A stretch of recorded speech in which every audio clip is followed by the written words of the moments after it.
मैंने आप लोगों को कहा था आप लोगों से कि मैंने चैप्टर 1 और 2 बाकी जितने भी चैप्टर्स हैं उनके सबके इम्पोर्टेंट क्वेश्चंस बताने हैं, इम्पोर्टेंट क्वेश्चंस करवाने हैं, और वो क्वेश्चंस करवाने हैं जो पास्ट पेपर्स में आ चुके हैं। तो चैप्टर 1 और 2 का आगाज मैंने किया है आज से। इंशाल्लाह आप लोगों को डेली बेस पे एक या दो क्वेश्चन जो ना वो चैप्टर 1 से और 2 से करवाए जाएंगे। इम्पोर्टेंट क्वेश्चन जो कि मोस्टली आप लोगों को देखने में नजर आएंगे, ठीक है, और आप लोगों को इंशाल्लाह समझाऊंगा। तो क्वेश्चन जो ना वो ऐसे करवाऊंगा कि ये 3 क्वेश्चन हैं, लेकिन इनका आंसर सेम ही है, एक ही है, एक ही तरीके से आप इसको सोल्व करेंगे। तो इंशाल्लाह आप लोगों को इस तरीके से करवाए जाएंगे ये क्वेश्चन। क्वेश्चन क्या है? क्वेश्चन की स्टेटमेंट देखें। हमारे पास क्वेश्चन जो ना वो डिफरेंट तरीके से दिए हुए हैं, पहला क्वेश्चन, दूसरा और तीसरा। ये जो तीसरा क्वेश्चन है ये आप लोगों के असाइनमेंट में शामिल है I think. Obtain a probability distribution of the sum of spots when a pair of dice is rolled. तो ये तीनों क्वेश्चन जो ना सेम है, तीनों क्वेश्चन सेम है, लेकिन स्टेटमेंट डिफरेंट उन्होंने दिखाई है यहाँ पे। तो आपने इन तीनों क्वेश्चंस को केयरफुली समझना है। तरीकाकार एक ही है, ठीक है, सारे तीनों क्वेश्चंस को एक ही तरीके से सॉल्व करना है, जस्ट थोड़ा बहुत एंड पे आके चेंज करना है आप लोगों ने। लेट्स सी ये कैसे होगा। सबसे पहला हम क्वेश्चन डिस्कस करते हैं कि पहले क्वेश्चन में क्या दिया हुआ है। सबसे पहला क्वेश्चन देखें, वो कहता है कि इफ टू पेयर ऑफ डाइसिस, यहाँ पे वो कहता है कि डाइसिस का टू पेयर ऑफ डाइसिस या टू डाइसिस, ठीक है, यहाँ पे टू डाइसिस पेयर नहीं है, टू डाइसिस का नाम है यहाँ पे, ठीक है। Two dices are thrown, if two dices are thrown, यहाँ पे ये वाला नहीं होगा। If two dices are thrown इस तरीके से लिखा होगा क्वेश्चन में, ठीक है। Two dices are thrown, what is the probability of getting. Probability आपने फाइंड आउट करनी है sum of 8 or more dots, इसके बाद आर डबल 6। एक ये क्वेश्चन है। दूसरे क्वेश्चन के स्टेटमेंट को देखिएगा, वो कहता है construct the discrete probability distribution which correspond to the experiment of the single roll of a pair of dice। यहाँ पे देखिएगा, यहाँ पे आया है पेयर ऑफ डाइस, यहाँ पे आया है, यहाँ पे ये जो मैंने लिखा है ना पेयर ऑफ, ये गलत है, ये नहीं लिखा हुआ, ठीक है, इतना हिस्सा ये आएगा if two dices are thrown. यहाँ पे लिखा हुआ है टू डाइसेस आर थ्रोन, यहाँ पे इस क्वेश्चन में लिखा हुआ a pair of dice are roll, ठीक है, एक पेयर ऑफ डाइस को हमने रोल करना है। यहाँ पे उसने क्वेश्चन में कहा है कि टू डाइसेस को हमने थ्रो करना है, यहाँ पे उसने कहा है कि आप पेयर ऑफ डाइस को हमने रोल करना है। एक ही बात है, जो डाइसेस होते हैं ना, डाइसेस जब हम फेंकते हैं तो आप लोग को पता है वो रोल करते जाते हैं, घूम कर जाते हैं वो, ठीक है। तो अगर वो रोल कर कह दे कि roll of a pair of dice तो भी एक ही चीज है, अगर वो कह दे कि हमने डाइसेस को थ्रो किया है, फेंका है, तो भी वो एक ही चीज है, ठीक है। तो बेसिकली हमारा डाइसिस को फेंकना या रोल करना, उसके मकसद तो उसके ऊपर जो नंबर हैं, जो उसके फेसेस हैं, जो उसकी साइडें हैं, वो देखनी है कि कौन कौन सी आ सकती हैं। दोनों में सेम चीज है कि हमने दो डाइसिस को रोल करना है या फेंकना है, ये दोनों क्वेश्चन में दिया हुआ है। क्वेश्चन क्या कहता है, वो यहाँ पे वो कहता है कि assume equal likelihood of occurrence of each side of die and let the random variable. इस तरह से आगे ये क्वेश्चन में कह देता है। क्वेश्चन में मजीद वो क्या कहता है, assume equal likelihood of occurrence of each side of die and let the random variable x equal to the sum of the dots which appear on the pairs। वो कहता है कि sum of the dots, यहाँ पे वो सम का नाम ले रहा है, ठीक है। लेकिन नीचे वाला जो क्वेश्चन है उसमें देखिएगा, obtain the probability distribution of sum of spot, यहाँ पे वो कहता है सम ऑफ स्पॉट, ये स्पॉट्स का नाम दे दिया यहाँ पे उसने नाम दे दिया sum of dots. When a pair of dice, यहाँ पे भी उसने कहा क्या दिया, pair of dice is rolled, ये डाइस को हमने दो दफा रोल, एक पेयर ऑफ डाइस को एक दफा रोल करना है। यहाँ पे भी उसने यही कहा है कि सिंगल रोल, यहाँ पे उसने कहा कि single roll of a pair of dice, यही वो क्वेश्चन की स्टेटमेंट है जो घुमा फिरा के आप लोगों से पूछते हैं। तीनों क्वेश्चंस में हमने करना क्या है, तीनों क्वेश्चन में एक ही चीज है, वो है कि पेयर ऑफ डाइस को हमने रोल करना है, पेयर ऑफ डाइस को हमने फेंकना है। तीनों क्वेश्चन में ये सेम है, लेकिन स्टेटमेंट डिफरेंट है। अब इनको सोल्व करने का बड़ा ही सिंपल तरीका है। इनमें से कोई भी क्वेश्चन आ जाए, या आप लोगों के सामने आ जाए कि अब पेयर ऑफ डाइस वाला क्वेश्चन आ जाए, या टू डाइसेस वाला क्वेश्चन आ जाए, ठीक है, तो आपने इसी तरीके से करना है जिस तरीके से मैं आप लोगों को करवाने जा रहा हूं। ठीक है, इसी तरीके से ही आप लोगों ने करना है। करना क्या है, देखिए हमारे पास दो डाइसेस होते हैं। यहाँ पे उसने कहा है कि टू डाइसेस हैं, टू का नाम दे दिया उसने। ठीक है, तो या फिर वो कहता है pair of dice, two dices का नाम देते हैं ये, या फिर वो कहते हैं पेयर ऑफ डाइसेस। तो दोनों का काम एक ही है, या वो पेयर का नाम दे देता है या फिर टू डाइसेस का नाम दे देता है। ठीक है, तो हमारे मकसद जो ना वो यहाँ पे डाइसेस दो ही हैं। अगर टू डाइसेस है तो यहाँ पे कंफर्म लिखा हुआ नजर आएगा कि टू डाइसेस है। अगर वो कह दे पेयर, पेयर का मतलब क्या है, जोड़ा, मतलब कि दो ही हैं, तो भी हमारे पास डाइसेस दो ही होंगे। तो जब हमारे पास डाइसेस दो होते हैं तो आप लोगों को आइडिया होगा, पता होगा इस चीज का कि जो डाइसेस होते हैं, ठीक है, उनके ऊपर नंबर लगे होते हैं 1 से लेकर 6 तक। 1 से लेकर 6 तक ये नंबर लगे होते हैं। ये मैंने जो नंबर लगाए हैं ये वाले, ये एक डाइस के लगाए हैं, क्योंकि हमारे पास दो डाइसेस है ना। एक के मैंने नंबर यहाँ पे लगा दिए हैं, एक के नंबर मैंने यहाँ पे लगा दिए हैं, 1 से लेकर 6 तक। दोनों के नंबर आप लोगों ने इस तरीके से लगाने हैं, कोई मुश्किल काम नहीं है ये वाला। देन उसके बाद क्या करना है, उसके बाद आप लोगों ने यहाँ पे इनके पेयर्स बनाने हैं। क्वेश्चन में वो पूछ सकता है पेयर्स के हवाले से, वो पूछ सकता है सम ऑफ स्पॉट्स, ठीक है, कुछ भी वो पूछ लें। पेयर ऑफ डाइस वाला आ जाए क्वेश्चन, ठीक है, पेयर ऑफ डाइस रोल करें, पेयर ऑफ डाइस को थ्रो करें, कुछ भी वो पूछ ले, इस तरह से लिखा हुआ है क्वेश्चन में, तो आपने इसी तरीके से ही उसको करना है। ठीक है, तो अब करना क्या है, यहाँ पे देखिए ये 1 और 1, इसको मैंने यहाँ पे इकट्ठा लिख दिया, 1 and 1। फिर उसके बाद आपने क्या देखना है, 1 and 2, वो यहाँ पे आ जाएगा। फिर 1 and 3, वो यहाँ पे आ जाएगा। 1 and 4, 1 and 5, 1 and 6, ये वाला वन जो ये वाला होगा, ये यहाँ पे सभी के साथ आएगा। ठीक है, इसी तरीके से अब यहाँ पे ये 2 की बारी है। 2 को 1 के साथ करेंगे तो ये 2 1, 2 के साथ करेंगे 2 2, 3 के साथ करें, 3 के साथ करेंगे ये 2 3 आ जाएगा, 4 के साथ करेंगे तो 2 4 आएगा, 5 के साथ करेंगे 2 5, और 6 के साथ लिखेंगे तो ये 2 6 आ जाएगा। अब ये 3 की बारी है, 3 को 1 के साथ करेंगे 3 1, 2 के साथ, 3 के साथ 4 5 6। आगे ये 4 की बारी है, 4 1 4 2 4 3 4 4 4 5 4 6। 5 भी ऐसे आपने करना, 5 1 2 3 4 5 and 6। 6 के साथ भी आपने बिल्कुल ऐसे करना है, 6 1 6 2 6 3 4 5 and 6। ये उम्मीद करता हूं कि आप लोगों को ये टेबल बनाने में कोई दिक्कत नहीं होगी, कोई प्रॉब्लम नहीं होगी, कोई मुश्किल पेश नहीं आएगी। ठीक है, टेबल बनाने में कोई मुश्किल नहीं आएगी इंशाल्लाह। अब उसके बाद क्वेश्चन में वो कहता है कि सम ऑफ डॉट्स, क्वेश्चन में वो ये भी पूछ सकता है सम ऑफ डॉट्स, वो डॉट्स के बारे में पूछ सकता है, सम ऑफ डॉट्स के बारे में पूछ सकता है। ठीक है, या सम ऑफ जो नंबर्स हैं उनके बारे में पूछ सकता है। ठीक है, सम ऑफ साइड्स के बारे में पूछ सकता है। कोई भी वो यहाँ पे इस तरह का पूछ ले, sum of dot, sum of dices, sorry numbers, इस तरह का आ जाए, तो करना क्या है आप लोगों ने, यहाँ से देखें, पहले आपने यहाँ से स्टार्ट करना है। ये छोटा नंबर है 1 and 1, ये सबसे छोटा नंबर है, तो ये छोटे नंबर से हम पहले स्टार्ट करेंगे। तो 1 + 1 कितना होगा, क्योंकि हमारे पास क्वेश्चन में ये दिया होता है सम। ठीक है, सम का मतलब क्या है, जो हमने दो डाइसेस फेंके हैं तो उसकी जो प्रोबेबिलिटी क्या होगी, 1 + 1 ये 2 होगा। उसके बाद देखिए यहाँ पे 1 + 2 3, यहाँ पे देखिए 1 + 2 3, ये 2 है हमारे पास। 3 वाले कितने हैं, 2 हैं, और 2 वाले कितने हैं, 1 है। ठीक है, 1 + 1 2 है, तो 2 वाले यहाँ पे 2 आ गया। उसके बाद ये 3 है, तो वो 3 आपने नीचे लिख लेना है।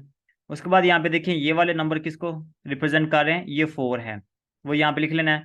उसके बाद ये 5 आ जाएगा, ये 5 को रिप्रेजेंट कर रहे हैं। उसके बाद ये जो हमारे पास नंबर आए हैं ये 6 को रिप्रेजेंट कर रहे हैं, ठीक है। और इसी तरीके से ये जो हमारे पास नंबर्स हैं ये 7 को रिप्रेजेंट कर रहे हैं, ठीक है, ये 7 है। देखिए 6+1, 5+2, 4+3, 3+4, 2+5, 1+6, सभी 7 वाले हैं। तो यहाँ पे देखें ये सारे 8 वाले हैं, ठीक है, और ये 9 वाले हैं, और ये 10 वाले हैं, और ये 11 वाले हैं, और ये 12 वाले हैं। मतलब कि हमारे पास नंबर कहाँ से स्टार्ट हुआ, नंबर हमारे पास यहाँ पे देखिए 2 से स्टार्ट हुआ, 1+1 2। छोटा जो ना नंबर यहाँ पे 2 से स्टार्ट हो रहा है, 2 से आपने यहाँ पे लिखना है, और 2 से स्टार्ट करना है, कहाँ तक जाएगा, 12 तक। तो यहाँ पे मैंने वही किया है, ठीक है, कि 2 से स्टार्ट किया है, 2 से स्टार्ट किया है, 3 4 5 6 7 8 9 10 11 और 12 सारे मैंने लिख दिए यहाँ पे, 2 से लेकर 12 तक। अब आपने करना क्या है, ये आपने कर लिया, ये एक्स की वैल्यू है, प्रोबेबिलिटी डिस्ट्रीब्यूशन अब हमने इसकी फाइंड आउट करनी है, ठीक है। ये एक्स की वैल्यू आपने हर क्वेश्चन में ये सारा सेम टू सेम ऐसे ही करना है जिस तरह से मैंने ये करवा दिया यहाँ तक। अब इसके बाद यहाँ पे 2 के सामने इसकी प्रोबेबिलिटी क्या लिखनी है, 2 के सामने इसकी प्रोबेबिलिटी, 2 की प्रोबेबिलिटी क्या होगी, 3 की प्रोबेबिलिटी क्या होगी, इन सब की हमने प्रोबेबिलिटी फाइंड आउट करनी है। 2 से लेकर 12 तक इन सब की हमने प्रोबेबिलिटी फाइंड आउट करनी है, ठीक है। अच्छा, एक और चीज मैं यहाँ पे आप लोगों को मेंशन कर दूं, यहाँ पे देखें ये जो सारे पेयर्स हैं, ये बॉक्स बने हुए हैं, ये सारे कितने हैं, ये नंबर कितने हैं। देखिए यहाँ पे 1 2 3 4 5 6, ये 6 नंबर रो में है, और 6 नंबर यहाँ पे कॉलम में है, ठीक है। 1 2 3 4 5 और 6, 6 नंबर रो में है, 6 ही कॉलम में है। तो इसका मतलब क्या है कि ये सारे जो बॉक्स बने हुए हैं ये वाले, ये टोटल बॉक्स कितने बनेंगे, 36। आप इनको काउंट भी कर लेना, ठीक है, काउंट करेंगे तो 36 ही होगी। ये पहला बॉक्स है, ये दूसरा, ये तीसरा, चौथा, पांचवा, छठा, ये 6 ये वाले हो जाएंगे, 6 ये वाले हो जाएंगे, 6 ये वाले हो जाएंगे, इसी तरीके से ये बाकी भी हो जाएंगे। इन सब को जमा करें तो ये कितने बनेंगे, इन सबको जमा करेंगे तो 36 बनेगा। टोटल हमारे पास 36 हैं, टोटल हमारे पास 36 आ गए हैं, ठीक है। अब हमने इसकी प्रोबेबिलिटी फाइंड आउट करनी है, प्रोबेबिलिटी कैसे निकालनी है, देखिए सबसे पहले हम 2 की प्रोबेबिलिटी निकालते हैं। तो यहाँ पे 2 कितनी बार आया है, यहाँ पे सिर्फ 1+1 2 एक ही बार आया है। तो यहाँ पे पहले आप लिखेंगे 1, 1 कैसे आया, यहाँ से आपको आइडिया होगा कि 2 कितनी बार आया है, एक बार आया है, तो वो एक आप यहाँ पे लिखेंगे। नीचे टोटल आपने लिखना है, टोटल कितने हैं, टोटल हमारे पास ये बॉक्स बने हैं 36, ठीक है, 36 बने हैं। और ये 2 वाला कितना आया है, 2 वाला जो ना वो सिर्फ एक ही बार आया है, ठीक है। इसके बाद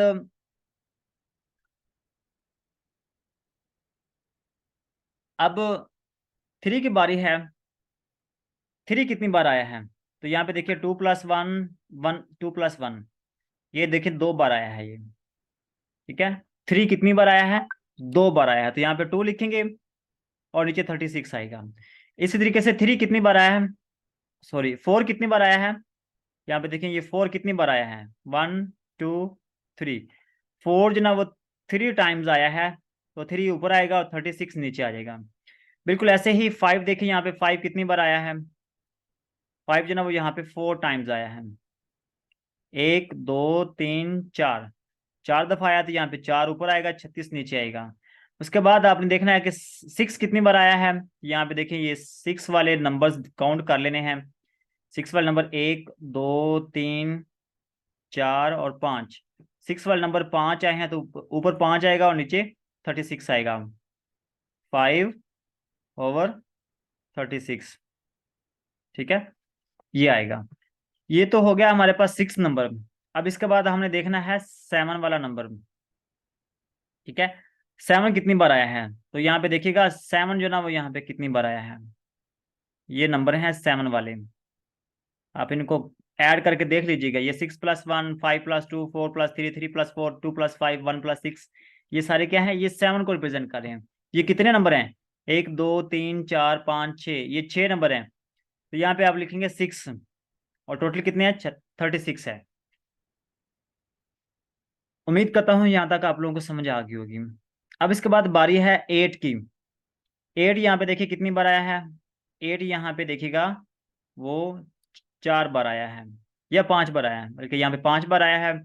ठीक है, तो ये 5 बार आया है, तो यहाँ पे आप लिखेंगे 5 और नीचे आएगा 36। इस तरीके से 9 को आप काउंट करेंगे। 9 कितनी बार आया है? 1 2 3 4, 4 बार आया है, तो यहाँ पे 4 आएगा 4/36। ठीक है, इसी तरीके से आगे आप लोगों ने ये लिख लेना है। 10 के बारे में देखना आपने, 10 कितनी दफा आया है, 11 कितनी बार आया है, और 12 कितनी बार आया है। तो यहाँ पे 12 मैं दिखाता हूँ आप लोगों को कि 12 कितनी बार आया है। तो यहाँ पे टेबल में देखिएगा 12 कितनी बार आया है। 12 जो ना वो सिर्फ एक ही बार आया है, 6 + 6 12। कहीं और पे पूरे टेबल में ये 12 नजर नहीं आएगा आपको, कहीं पे भी ये 12 नजर नहीं आएगा। ठीक है, तो 12 जो ना वो एक बार आया है, तो यहाँ पे मैंने लिखा है 1, और टोटल कितने हैं? 36 हैं। ये जो यहाँ तक मैंने क्वेश्चन किया ना, इस यहाँ तक आप लोगों ने सभी में सेम करना है, तीनों क्वेश्चंस में सेम करना है। अब तीनों क्वेश्चन में सेम करना, लेकिन यहाँ पे उसने पूछा क्या है? उसने पूछा है कि सम ऑफ 8 और मोर डॉट्स। वो कहता है कि 8 या इससे ज्यादा जो डॉट्स हैं उनका आपने निकालना है, प्रोबेबिलिटी निकालनी है। 8 या 8 से ज्यादा, ये उसने क्वेश्चन में कहा है। तो यहाँ पे टेबल में देखिएगा, टेबल में मैं यहाँ पे ये जो नीचे बना दिया है, ठीक है, इसमें देखिएगा वो कहता है 8 या 8 से ज्यादा, वो ये वाले हैं। 8 या 8 से ज्यादा, वो 8 9 10 11 और 12, इन सब की जो प्रोबेबिलिटी है उनको आपने ऐड करना है। सिंपल, इनको ऐड करना है। 5/36 प्लस 4/36 प्लस 3/36 प्लस 2/36 प्लस 1/36, इन सबको ऐड करना है, सिंपल। ठीक है, तो ये आपका पहला क्वेश्चन आ जाएगा। सिंपल ऐड कैसे करना है? आपने यहाँ पे 5/36 प्लस 4/36, ठीक है, प्लस इसी तरीके से 3/36, इन सब को ऐड करते जाना है आप लोगों ने। ये काम उम्मीद है कि आप लोग कर लेंगे। ठीक है, तो मैं आप लोगों के माइक ऑन कर लेता हूँ, ताकि आप लोग यहाँ पे कोई क्वेश्चन वगैरह हो तो पूछ लेंगे। ठीक है, तो यहाँ पे वो उसने कहा है कि जी सर, क्लियर है। 8 या 8 से ज्यादा जो नंबर होंगे, डॉट्स होंगे, सम होगा, उनकी आपने प्रोबेबिलिटी निकालनी है। तो वो क्या करना आप लोगों ने? उनकी प्रोबेबिलिटी को ऐड करना है। ये उनकी प्रोबेबिलिटी दी हुई है, ये प्रोबेबिलिटी को आपने ऐड करना है। ठीक है, अब इसके बाद नेक्स्ट क्वेश्चन में क्या उसने पूछा है? नेक्स्ट क्वेश्चन उसने पूछा है कि A66, उसने कहा कि A66, इसकी प्रोबेबिलिटी क्या होगी? 66 की प्रोबेबिलिटी क्या होगी, वो हमने बताना है। तो यहाँ पे टेबल में आपने देखना है, या यहाँ पे टेबल में नाम भी देखें। तो 66 का मतलब क्या है? 66 का मतलब है 12। 66 का मतलब क्या है? 12। यहाँ पे 66 एक ही बार आया है, तो 12, और 12 की जो प्रोबेबिलिटी हमने कितनी निकाली है? 1/36। तो वो सेकंड क्वेश्चन का आंसर आएगा। ठीक है, आपने लिखना है कि क्वेश्चन में उसने, जब आप सोल्व करेंगे तो यहाँ पे आप लिखेंगे प्रोबेबिलिटी ऑफ 66। यहाँ पे आप लिखेंगे डबल, यहाँ पे डबल को मैं शॉर्टकट लिख रहा हूँ, D 66। तो जब आप 66 लिखेंगे प्रोबेबिलिटी उसकी, तो आपने क्या करना है? आपने 1/36 लिख देना है, बस ये काम करना है, इतना सा। कोई मुश्किल काम नहीं है ये वाला। ठीक है, अब जो ये जी वाली जी, बात रिपीट कीजिएगा। 66 का मतलब क्या है कि यहाँ पर 66 आपने देखना कितनी बार आया है। या आप ये भी देख सकते हैं 66 का मतलब क्या है? 12। तो 12 की प्रोबेबिलिटी क्या है? 1/36। या 66 की प्रोबेबिलिटी क्या है? वो भी क्या है? 1/36। 66 पूछ लें तो 1/36 है। अब कोई और नंबर भी पूछ सकते हैं, वो आप लोगों से कहेंगे कि 55 की प्रोबेबिलिटी क्या होगी, 55 कितनी बार आया है।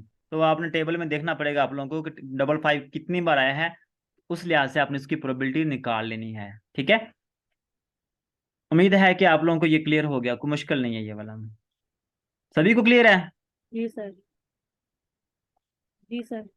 अब जो सेकंड, ये पहला क्वेश्चन हमारा कंप्लीट हो गया। सेकंड क्वेश्चन में देखिएगा उसने क्या कहा। सेकंड क्वेश्चन में उसने ये कहा कि आपने सिर्फ अज्यूम कंस्ट्रक्ट प्रोबेबिलिटी डिस्ट्रीब्यूशन, सिर्फ उसने कहा कि प्रोबेबिलिटी डिस्ट्रीब्यूशन फाइंड आउट करनी है, बस प्रोबेबिलिटी आपने फाइंड आउट करनी है, which correspond to the experiment of the single or a pair of dice, experiment of the single or a pair of dice। तो जो सिर्फ आप लोगों ने क्या करना है, ये जो सेकंड क्वेश्चन है, इस सेकंड क्वेश्चन में सिंपल आप लोगों ने टेबल से नीचे जो दिया हुआ है, जहां तक मैंने ये क्वेश्चन करवाया है वहां तक आप लोगों ने करना है। ये जो सेकंड क्वेश्चन दिया हुआ है, सेकंड क्वेश्चन में उसने कुछ अलग से नहीं पूछा। उसने क्या है कि एक्स किसको रिप्रेजेंट कर रहा है, x equal to the sum of the dots which appear on the pairs. Sum of the dots, dots कौन से हैं, वो जो नंबर हैं जो हमने ऐड किए हैं, 1+1 2 3 4 5 6, जो एक हमने टेबल ड्रा किया नीचे वाला, ये वाला हमने, जो सेकंड क्वेश्चन है वो आपने यहां तक करना है, ठीक है, यहां तक ही करना है बस, क्योंकि इसके अलावा उसने एक्स्ट्रा कोई पूछा नहीं है। थर्ड क्वेश्चन में उसने क्या पूछा है, थर्ड क्वेश्चन में यहाँ पे देखिए, ऑब्टेन अ प्रोबेबिलिटी डिस्ट्रीब्यूशन, यहाँ पे भी उसने ये कहा कि प्रोबेबिलिटी डिस्ट्रीब्यूशन फाइंड आउट करें किसकी, of sum of spots. Second question में उसने कहा कि sum of dots, third question में उसने बता दिया sum of spots when a pair of dice is rolled. तो इस क्वेश्चन को भी आपने यहां तक ही करना जहां तक मैंने ये करवाया है। उम्मीद है कि ये क्वेश्चन की समझ आ गई होगी। अगर कोई प्रॉब्लम है यहाँ पे, कोई क्वेश्चन वगैरह है तो आप यहाँ पे पूछ लें।